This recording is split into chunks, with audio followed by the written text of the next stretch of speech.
ನಮಸ್ಕಾರ, ನೀವು ನೋಡ್ತಾ ಇದ್ದೀರಾ ಸ್ಪೀಡ್ ನ್ಯೂಸ್ ಕನ್ನಡ. ನಾನು ಸಂತೋಷ್ ಕಶ್ಯಪ್. ಮಧ್ಯಪ್ರಾಚ್ಯದ ಯುದ್ಧಗಳು, ಇರಾನ್ ವರ್ಸಸ್ ಇಸ್ರೇಲ್ಗೆ ಬೆಂಬಲಿಸಿರುವಂತಹ ಅಮೆರಿಕ, ಒಂದರ್ಥದಲ್ಲಿ ಪ್ರತಿಷ್ಠೆಗೆ ಬಿದ್ದಿರುವಂತಹ ಅಮೆರಿಕ ಅಧ್ಯಕ್ಷ ಡೊನಾಲ್ಡ್ ಟ್ರಂಪ್, ಅಮೆರಿಕದ ಮತ್ತು ಇರಾನ್ನ ಯುದ್ಧ ಇನ್ನೇನು ನಿಲ್ಲತ್ತೆ, ಶಾಂತಿ ಸಂಧಾನ ಎಲ್ಲವೂ ಕೂಡ ವರ್ಕೌಟ್ ಆಗುತ್ತೆ ಅಂತ ಅಂದುಕೊಳ್ಳುವಷ್ಟರಲ್ಲಿಯೇ ನಾವು ಶಾಂತಿ ಸಂಧಾನ ಮಾಡಿಸಿದ್ವಿ, ಇದಕ್ಕೆ ನಮ್ಮದು ಕೂಡ ಬಹುಮುಖ್ಯ ಪಾತ್ರವಿತ್ತು ಅಂತ ಪಾಕಿಸ್ತಾನ ಕೊಚ್ಕೊಳ್ಳೋ ಹೊತ್ತಷ್ಟರಲ್ಲೇ ಯುದ್ಧ ಇನ್ನೂ ನಿಂತಿಲ್ಲ, ಮತ್ತೆ ಆರಂಭವಾಗುವಂತಹ ಎಲ್ಲ ಲಕ್ಷಣಗಳು ಕಾಣಿಸ್ತಾ ಇದೆ, which is a very very very very bad news. ಯಾಕೆ ಹೇಳ್ತಾ ಇದ್ದೀನಿ ಈ ವಿಚಾರವಾಗಿ ಅಂತ ಹೇಳಿದ್ರೆ, ಡೊನಾಲ್ಡ್ ಟ್ರಂಪ್ ಒಂದೊಂದು ಸಂದರ್ಭದಲ್ಲಿ ಒಂದೊಂದು ರೀತಿಯಾದಂತಹ ಹೇಳಿಕೆಗಳನ್ನು ಕೊಡ್ತಾರೆ, ತಮ್ಮ ಸೋಷಿಯಲ್ ಮೀಡಿಯಾ ಖಾತೆಯಲ್ಲಿ ಹಂಚಿಕೊಳ್ತಾರೆ. ಸಣ್ಣದಕ್ಕೆ ದೊಡ್ಡ ಮಟ್ಟದಲ್ಲಿ ಖರ್ಚು ಮಾಡಿ, ಒಂದು ದಿನಕ್ಕೆ $1 ಬಿಲಿಯನ್ ಖರ್ಚು ಮಾಡಿ ಇಲ್ಲಿಯ ತನಕ 40 ದಿನಗಳನ್ನು ಮೀರಿದಂತಹ ಒಂದು ಯುದ್ಧವನ್ನು ಸಾರಿರ್ತಾರೆ ಇರಾನ್ ಜೊತೆಗೆ. ಇರಾನ್ ಕೂಡ ನಾನು ಕೂಡ ಕಮ್ಮಿ ಏನಿಲ್ಲ ಅಂತ ಪ್ರತಿದಾಳಿಯಲ್ಲಿ ಅಮೆರಿಕಕ್ಕೂ ಕೂಡ ಒಂದಷ್ಟು ನಷ್ಟವನ್ನು ಮಾಡುತ್ತೆ. ಬಟ್ ಏನು ಕಳೆದಂತಹ ಒಂದು ವಾರದಲ್ಲಿ ಮಂಗಳವಾರದ ಡೆಡ್ಲೈನ್ ಅನ್ನು ಕೊಟ್ಟಿದ್ರು ಡೊನಾಲ್ಡ್ ಟ್ರಂಪ್ ಅವರು. ಅಂದರೆ ಮಾರನೇ ದಿವಸ ಭಾರತೀಯ ಕಾಲಮಾನಕ್ಕೆ ತಕ್ಕಂತೆ 5:30ಕ್ಕೆ ಆ ಒಂದು ಡೆಡ್ಲೈನ್ ಮುಗಿತಾ ಇತ್ತು. ಆವಾಗಲೂ ಕೂಡ ಅವರು ಹೇಳಿರ್ತಾರೆ, ಇರಾನ್ನ ನಾವು ಸರ್ವನಾಶ ಮಾಡ್ತೇವೆ, ಒಂದು ರಾತ್ರಿಯಲ್ಲಿ ಏನು ಬೇಕಾದರೂ ಆಗಬಹುದು ಅನ್ನುವಂಥ ಎಚ್ಚರಿಕೆಯನ್ನು ಕೊಟ್ಟಂತ ನಂತರದಲ್ಲಿ ಶಾಂತಿ ಸಂಧಾನಕ್ಕೆ ಒಪ್ಪಿಕೊಳ್ತಾರೆ.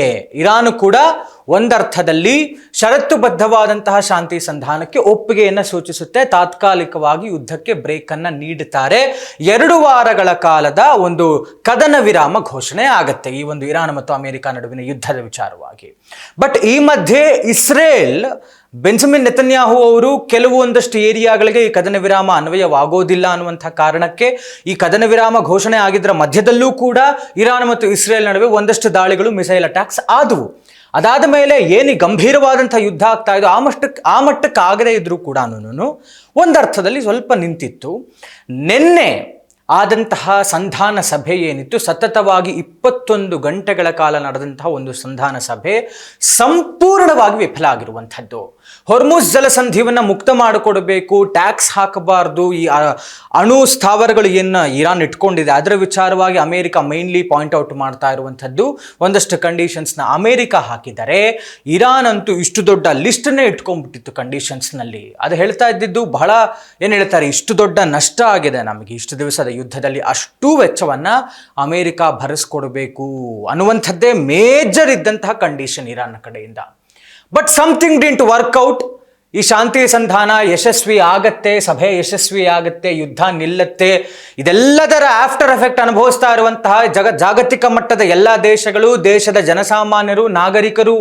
ನಮ್ಮಲ್ಲಿ LPG ಅಭಾವ, ಆಟೋ ಚಾಲಕರ ಪರಿಸ್ಥಿತಿಯನ್ನ ಪಾಡನ್ನ ಕೇಳುವಂಥವರಿಲ್ಲ.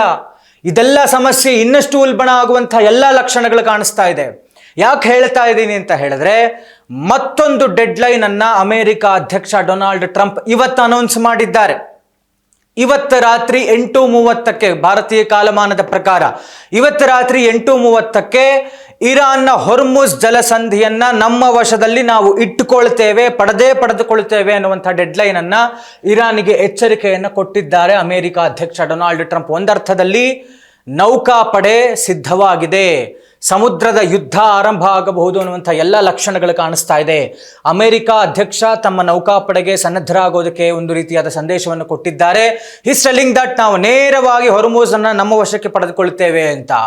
ಇದರ ಮಧ್ಯೆ ಅವರು ಹೇಳ್ತಾರೆ, ಈಗಾಗಲೇ ಇರಾನ್ ತನ್ನ ನೌಕಾಪಡೆಯನ್ನು ಬಹಳಷ್ಟು ನಷ್ಟ ಮಾಡ್ಕೊಂಡ್ಬಿಟ್ಟಿದೆ, ಅದರ ಹತ್ರ ಅಷ್ಟು ಶಕ್ತಿ ಇಲ್ಲ, ಹೀಗಾಗಿ ನಾವು ಅಟ್ಯಾಕ್ ಮಾಡ್ತೇವೆ, ನಮ್ಮದಾಗಿಸ್ಕೊಳ್ತೇವೆ ಅಂತ ಅಮೆರಿಕ ಅಧ್ಯಕ್ಷ ಹೇಳ್ತಾ ಇದ್ರೆ, ಆ ಕಡೆಯಿಂದ ಇರಾನ್ ಕೂಡ ಹೇಳ್ತಾ ಇದೆ, ನಮ್ಮನ್ನ ಸುಮ್ಮನೆ ಕೆಣಕಬೇಡಿ, ನೀವು ಇದಕ್ಕೆ ತಕ್ಕನಾದಂತಹ ಪಾಠವನ್ನು ಕಲಿಲೇಬೇಕಾಗತ್ತೆ, ಅನುಭವಿಸಲೇಬೇಕಾಗತ್ತೆ ಅಂತ ಇರಾನ್ ಕೂಡ ಡೊನಾಲ್ಡ್ ಟ್ರಂಪ್ ಅವರ ಎಚ್ಚರಿಕೆಗೆ ಬಗ್ಗುತ್ತಾ ಇಲ್ಲ, ತಲೆ ಕೆಡಿಸ್ಕೊಳ್ತಾ ಇಲ್ಲ, ಕ್ಯಾರೆ ಅಂತ ಇಲ್ಲ. ತಾನು ಕೂಡ ಶಕ್ತ ಇದ್ದೇನೆ, ಸನ್ನದ್ಧನಾಗಿದ್ದೇನೆ ಅಂತ ಇರಾನ್ ಹೇಳ್ತಾ ಇದೆ. ಈ ಕಡೆ ಹೊರ್ಮುಜ್ ಅನ್ನ ಪಡಿತೀವಿ ಅನ್ನುವಂಥ ಮತ್ತೊಂದು ಡೆಡ್ಲೈನ್ ಅನ್ನ 8:30 ಇವತ್ತು ಕೊಟ್ಟಿದ್ದಾರೆ ಅಮೆರಿಕ ಅಧ್ಯಕ್ಷ Donald Trump.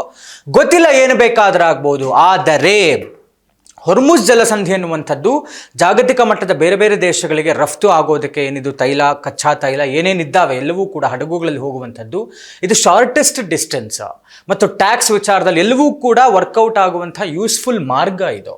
If in case ಇದರ ಮೇಲೆ ಯುದ್ಧ ಸಾರಿಬಿಟ್ಟರೆ ಡಿಸ್ಟೆನ್ಸ್ ಏನಿದೆ ಬೇರೆ ಕಡೆಯಿಂದ ಬರಬೇಕಾದಂಥ ಪರಿಸ್ಥಿತಿ ಬರುತ್ತೆ, ಅದಕ್ಕೆ ಖರ್ಚು ಹೆಚ್ಚಾಗುತ್ತೆ, ಟ್ಯಾಕ್ಸ್ ಹೆಚ್ಚಾಗುತ್ತೆ, ಅದರ ವೆಚ್ಚವೂ ಕೂಡ ನಮ್ಮ ಮೇಲೆ ಬೀಳುತ್ತೆ, ಆವಾಗ ಬೆಲೆ ಏರಿಕೆ ಆಗುತ್ತೆ. ಇದೆಲ್ಲವೂ ಕೂಡ ಆಫ್ಟರ್ ಎಫೆಕ್ಟ್ ಆಗುವಂಥದ್ದು, ಎಲ್ಲವೂ ಕೂಡ ಜನಸಾಮಾನ್ಯರಿಗೆ ತಟ್ಟುವಂತಹ ಬಿಸಿ ಆಗತ್ತೆ.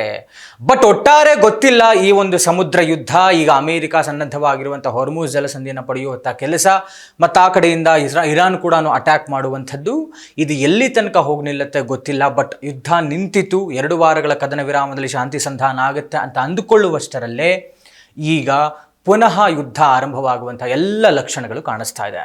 ಇದಾಗಿತ್ತು ಇವತ್ತಿನ ವಿಶೇಷ. ನೋಡ್ತಾ ಇರಿ ಸ್ಪೀಡ್ ನ್ಯೂಸ್ ಕನ್ನಡ, ಸುದ್ದಿ ನಿಮ್ಮದು, ವೇಗ ನಮ್ಮದು.